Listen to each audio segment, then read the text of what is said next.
Isabel, you're a veteran observer of the Westminster scene. Can you explain exactly what the point of Ed Davey is?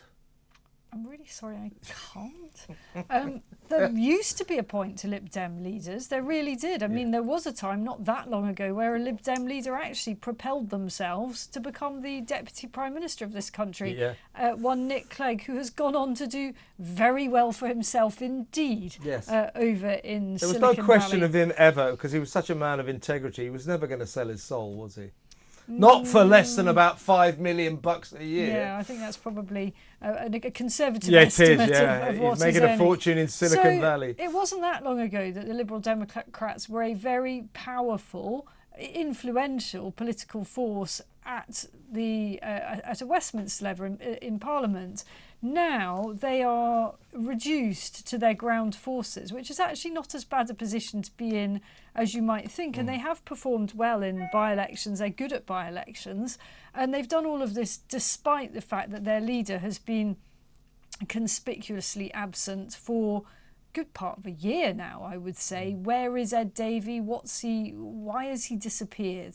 I think we talked about this last night. Partly it was because the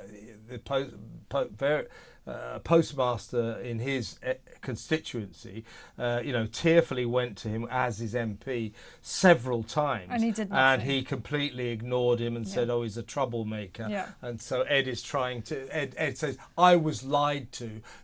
Right. Yeah, I've heard that one before. Yeah. Well, that was a really killer blow to. Yeah, I mean, he's a nice guy, but he isn't tremendously impressive. I think part of the problem... I'm not sure he's that nice, actually. But I think he's okay.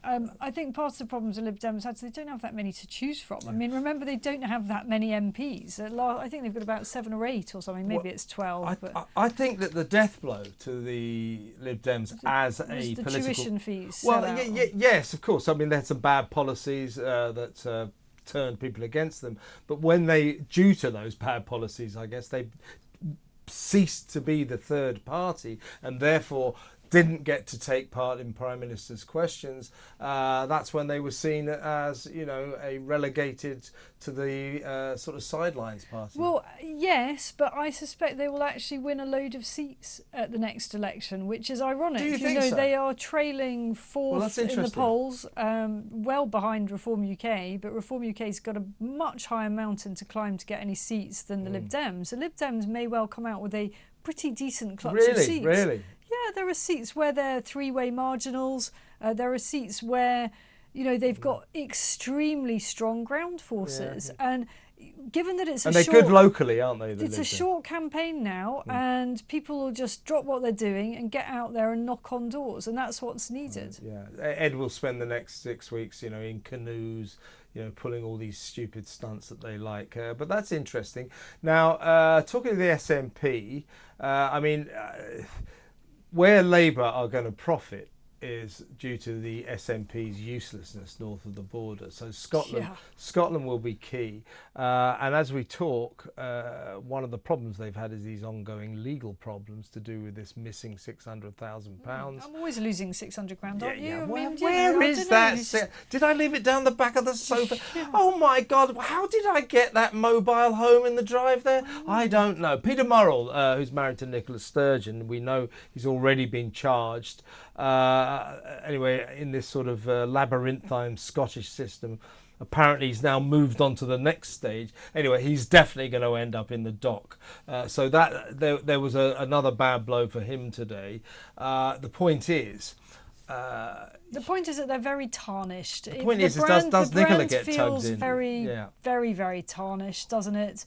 And it's remarkable what a shift in fortunes this has been. 2 years ago, I would have said independence is creeping towards being almost inevitable, which again seems weird because Labour, Scotland for so long was an absolute bastion of Labour. I mean, in the Blair-Brown years, in those early years, it felt like it was going to be pretty hard to ever sort of shift Scotland from its commitment to voting for Labour.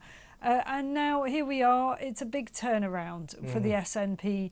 And that's a great opportunity for Labour. They pick up dozens of seats up there. They really will.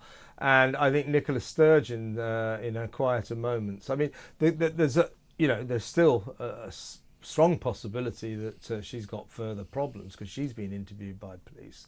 The gossip up in Scotland is, will she get charged just like her husband? Yeah. And then that will be... it's either way, it's a hell of a fall from grace, yes, it is. Isn't it? And I think the other thing to point out there is that not much has gone well under the Scottish government. Under the SNP-led government, the health service is in crisis up there, if anything even worse than aspects of our health service here.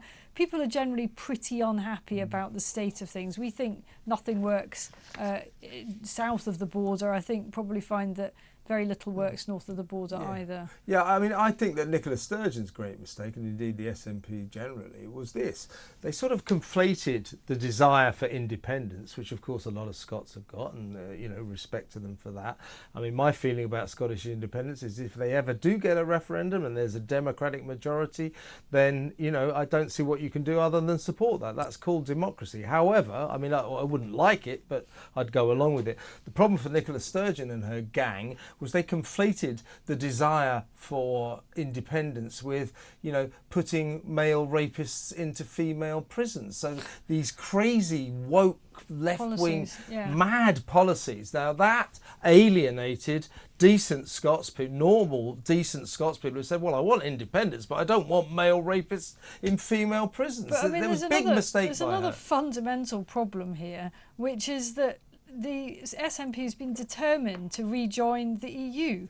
So, you think Brexit has been complicated as it is, with the UK as a working, roughly speaking, apart from the issues in Northern Ireland as a whole. Can you imagine how difficult that would be? I mean, what kind of hard border or otherwise would we have, across Hadrian, where Hadrian's Wall used to be? Yeah. I mean, just... Be like Ireland, wouldn't it? But sort of ideologically bewildering. So you want to cut ties with England, but you want to build ties with Brussels? Yeah, what? Yeah, exactly. And, she never went into details.